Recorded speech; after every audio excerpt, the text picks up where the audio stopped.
Hi పిల్లలు, కొబ్బరి జున్ను చేసుకుందామా?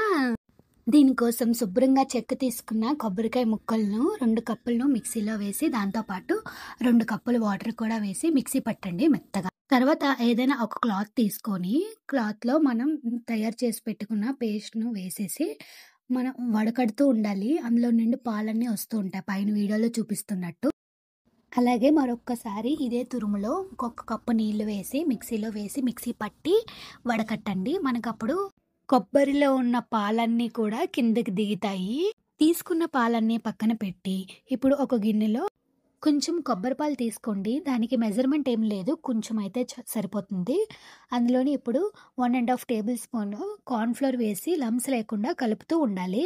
ఇప్పుడు స్టవ్ ఆన్ చేసి ఏదైనా ఒక పాన్ తీసుకోండి మందంగా ఉండేది. అందులో తీసుకున్న కొబ్బరి పాలన్నీ కూడా వేసేసి, అలాగే మనం తయారు చేసి పెట్టుకున్నాం కదా కార్న్‌ఫ్లోర్ మిక్స్చర్, అది కూడా అందులో వేసేయాలి.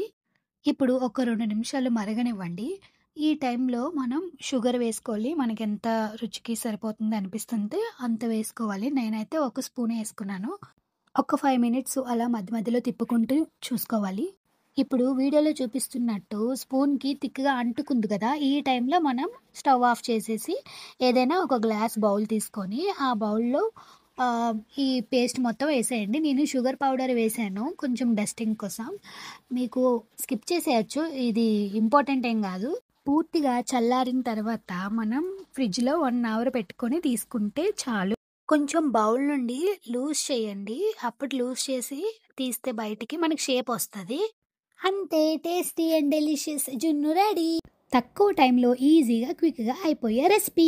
Do like and follow our page Stories with Bhumi.